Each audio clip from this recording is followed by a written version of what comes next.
Hey you guys, it's Lauren. Welcome back to Lauren's Honest Reviews, where I review popular books and let you know if they're actually worth your time. Today's gonna be a fun one. New for me, we're gonna do a fall TBR video. I didn't know TBR videos were a thing, really. I mean, I watched them, but it took me a while to learn all this booktube lingo, to be honest. But you guys said that you want some TBR videos, so I figured I'll do a seasonal one. We'll talk about the fall books that I will be planning to read this season. So lots of books to talk about, but I'm gonna run through them really quickly because obviously I haven't read them, so I'm not gonna be reviewing them today. We're just gonna talk about what books I plan on reading. 16 books here. I don't know if that's too ambitious for me, but usually I read about 2 books a week with an audiobook thrown in here and there. So yeah, we're just gonna talk about the books I'll be reading. So hopefully that is exciting to you. So let's just go ahead and get started. I'll stop rambling. All right, so first let's talk about the books that I already started to read. It's not quite fall here yet in Philly, but it's September 1st. It's chilly in the mornings. I'm feeling the fall vibes already. So I already started a suspense, and I really am enjoying All the Missing Girls by Megan Miranda. I'm about 20% of the way in. I'm actually listening to this right now, which I've talked about this before, but it's not my favorite way of reading, and I think I actually will go back to the physical book. Something about the narration is bothering me. I really enjoy the plot. This has really hooked me. I can't get enough of this book, but yeah, I don't know, something about the narrator's voice. It's a little too cutesy and uppity for this suspenseful nature of this book. So, but I'm really liking it. If you have any other Megan Miranda recommendations, let me know because I really am enjoying her writings. Oh, and if you're curious, All the Missing Girls on Goodreads has a 3.71 rating, and it also has 238,000 reviews. So this is a popular one. The Bright Years I started. I got this from my local library, and this is by Sarah Damoff, and oh my gosh, I love this book so much. I'm about maybe 25% of the way in, and I'm hooked. Reading this physical copy, started this audio, and then I'm in the middle of an e-reader, ebook as well, which is not usually like me. Usually I stick to one book, but I don't know, I'm trying to get through a few books right now. I love this so much. If you're into kind of toxic family dynamics, I think you'll really enjoy this. This is already, I feel like, I just have that gut feeling that this is going to be a 5-star read for me. I love this author's writing. I cannot get enough. So this is really great. And next up on the list, these books have been on my TBR forever. Wild Side by Elsie Silver. This is book 3 in the Rose Hill series. Man, I read Wild Eyes. I'm struggling to get through this one too. Something about this series, I think it's honestly, the plots are just not grabbing me. The writing is great. Elsie Silver's writing, I can see why people love her. I loved Wild Love. This is why I wanted to continue the series, because that first book, I rated a 5-star. I couldn't get enough, but these last 2 books are not grabbing me at all. I don't know if this series is worth a read. I think I'm gonna have to put that out there already and say that. Unless Wildcard blows me out of the water, then maybe. So that's getting into the next book. So Wildcard, book 4 in the series, comes out September 9th. I can't wait to read it. I am excited about it, but I'm just hoping it closes out the series in like a banger way that Wild Love was such a hit for me.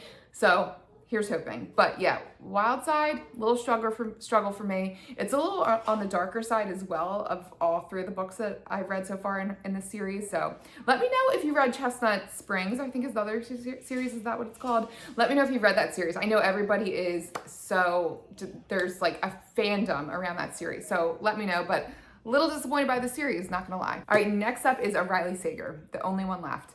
I can't wait to read this. I heard this is all like the spooky vibes. I don't know if it's quite haunted house vibes.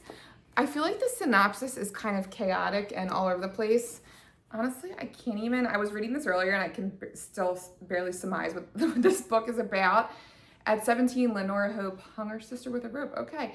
And then she stabbed her father with a knife, took her mother's happy life. It wasn't me, Lenora said, but she's the only one not dead. Okay, so it sounds like it's kind of like a family massacre situation. So this is definitely intriguing. I'm excited about this one. Didn't love House Across the Lake. I thought that one was really cheesy. The ending just threw me, but I heard that one is really good. So I'm excited to read that one.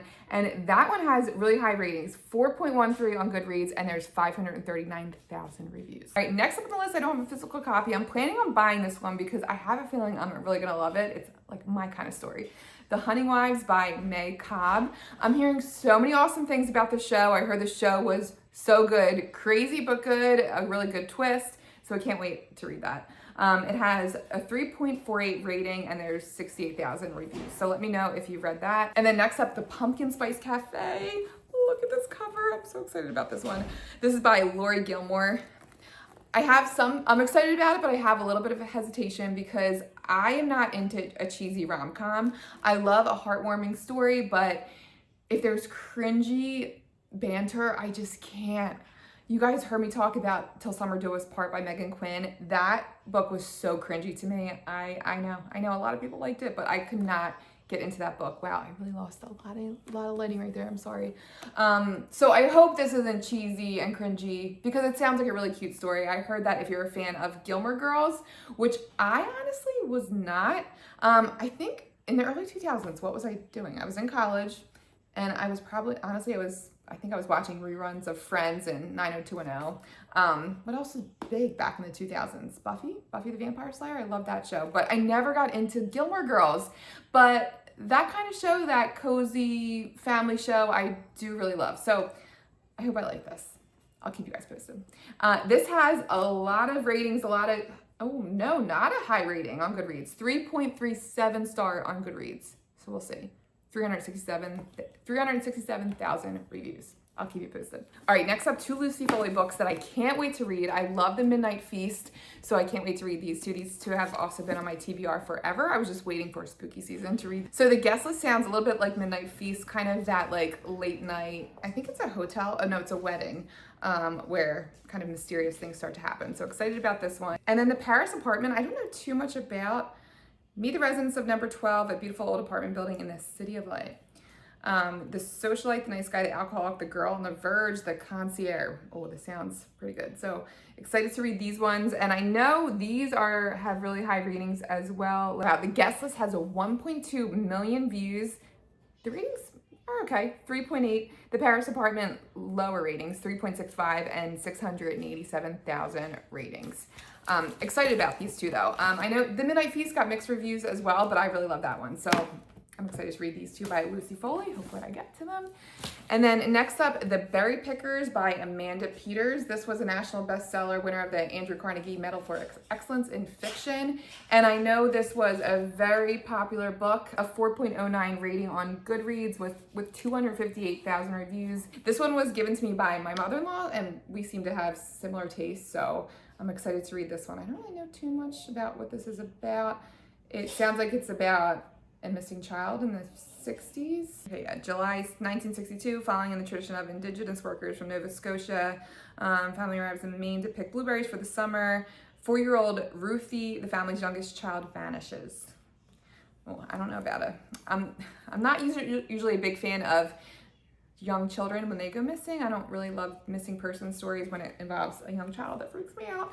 I think it's just having young kids. I can't even watch Datelines anymore when a young child vanishes. It just freaks me out. And I'm such a criminal junkie. I love my Dateline.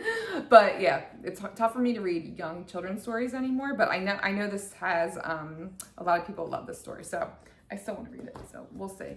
And then another one my mother-in-law lended me was Here One Moment by Leanne Moretti. I can never say her last name, and I love her so much. It has a 4.0 rating, so it sounds like this is a good one. 249,000 reviews. This is her latest release, and I remember this being a story about, is it a plane crash?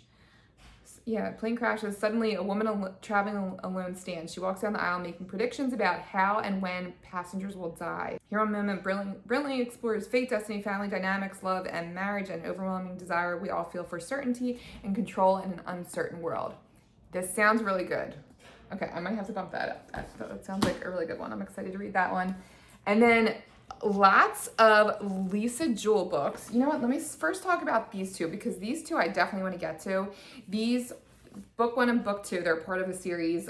These are 2 older releases by her, but super popular. I think this one might be one of her most popular books. The Family Upstairs has a 3.96 rating and 538,000 reviews. And then the next book, The Family Remains, it looks like some people dropped off because there's only 183,000 reviews and a 3.87 rating, but so still high ratings for these 2 books. Excited to read. I love Lisa Jewell so much. I loved None of This Is True, one of my favorite books, 5-star. I recommend that book to everybody. And Then She Was Gone was okay to me. I rated that 3-star, but I'm excited about these two. So I definitely want to give those a go. And then kind of a darker romance here. We have Penelope Douglas's Birthday Girl. I read Credence, 2 stars with that book. That book, ooh, that was a traumatizing book. The spice was good, but kind of had like weird incestual vibes in that book. But I can see why people like her writing, and I heard really good things about Birthday Girl. I heard it's more of like a forbidden love trope, so I can't wait to read that. I think there's like, it's an age gap too, I think. Really excited about this one. I love a dark romance in the fall, so can't wait to read this one. Birthday Girl has a high rating, 3.92 with 459,000 reviews. Sally Hepworth, I love her. I think she's such an underrated author. More people need to talk about her. She is awesome. A lot of her stories are kind of like domestic drama stories. This one I hear is a little different. So this is the story about, I think, was it kids growing up in a foster home? Their childhood wasn't the fairy tale everyone thinks it was. Miss Fairchild had rules. Miss Fairchild could be unpredictable. So yeah, it sounds like it's about a group of girls growing up in a foster home. So interested to read this one. I loved The Younger Wife by her. The Family Next Door is a really underrated book by her. So excited to read Darling Girls. And then the next one, oh man, can't wait to read this, by Andy Weir, Project Hail Mary.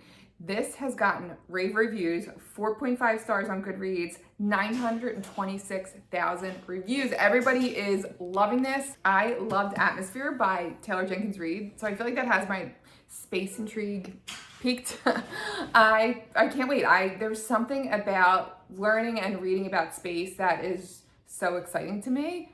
You're learning, you're exploring, there's mystery to it. I just love it. I can't get enough. And this one is about a lone astronaut in an impossible mission in an alley he never imagined. Oh, so that sounds really good. It almost has Atmosphere vibes to it as far as like the dangerous mission and all. So excited to read this one. Let me know if you've read this. It's a long one. Oh wait, no, the font's kind of big, so it doesn't seem like too much of an undertaking. Can't wait to read this. This feels like a cozy, chilly day kind of book to me. So I'll probably save this to more of like the middle of October. Can't wait to read this one. All right, so those are my must reads. Now I just wanted to show you guys a couple of my maybes, and then hopefully you guys can help me narrow it down a little bit. So I have a couple books on my Libby Holds. So I have a few actually. Hopefully they don't all get released at once. There's nothing more annoying about that. But Not Quite Dead Yet by Holly Jackson is on there. And then Raleigh, hopefully I'm saying that right. Asling Raleigh, maybe? The Compound, I'm hearing great things about. It's a love story by Annabelle Monaghan. I might actually knock that off the list and save that for next summer because it's total like summer vibes. And then Julie Clark, The Ghostwriter, I'm hearing great things about. I almost picked that up at Target the other day. I forgot that was a Libby Hold actually. And then Frozen River by Ariel Lawhon. I have the physical book, so if that pops up, I might save that for later in the winter time, but I heard great things about that one. I think it's about a midwife, so I'm intrigued by that one as well. And then some physical books that I've been excited to read, but I just haven't gotten to them, so honestly, I don't know. They might just kind of be a backup list, but let me know if you've read any of these 3 books. So I have Kate Quinn, The Rose Code. I like The Briar Club. I think I rated that a 3 to 4 star, maybe a 3.5 star. I really liked her writing, but that book was a little dry, but I heard this one was really good. So I want to try that one. I'm kind of excited for it. I know historical fiction, it's been a little bit. And then another Lisa Jewell, The Night She Disappeared. I heard great things about this one. A Sherry Lapina, What Have You Done? I love her writing. She's such a good mystery writer. And then was there another one? Where did you go? Oh, did you fall on the floor? I don't know where it went, but The Overnight Guest, I've been excited to read too. I was going to read that last year and I just never got to it. So let me know if you've read any of those last couple books. Let me know if you've read any of these books that I talked about in this video. Are there any books that I should bump up on my TBR? Let me know. So what are you guys reading this fall? What are your current reads? I'd love to hear from you guys. I love always hearing your comments in the bottom in the chat. I love chatting with you guys. It's always fun to just hear everybody's recommendations and to hear what you're reading. Nothing is more fun to me than that. I feel like that sounds so dorky to say, but yeah, I just love talking about books. I'm like that person that if somebody's reading a book like in a waiting room or something, I'm running over and like kind of peeking at what they're reading. Oh, I read that, but how are you liking that? Now I'm just rambling. All right, I need to go. My kids are getting off the bus soon. But all right, Thank you guys so much for watching. This has been really fun. I hope I can get more videos out there now that my kids are going to be back in school. I cannot believe I have two of my oldest are in school now, full-time school. My youngest is still at home. He's going to be in preschool, but he's still here. He's in preschool 5 days a week, and then I'll pick him up in the middle of the day. So not full-time yet for him, but I'll still be able to get a lot more done when I'm not at work. So yeah, I'm excited, and hopefully I can get all this reading done. I got a long TBR to get through. But all right, guys, thank you for watching. Thanks for being here, and I will see you guys in my next video. Oh, and follow me on TikTok, by the way. I've been posting more on there, so I'd love to see you guys over there. Thank you guys again, and I will see you guys in my next video. Bye, guys.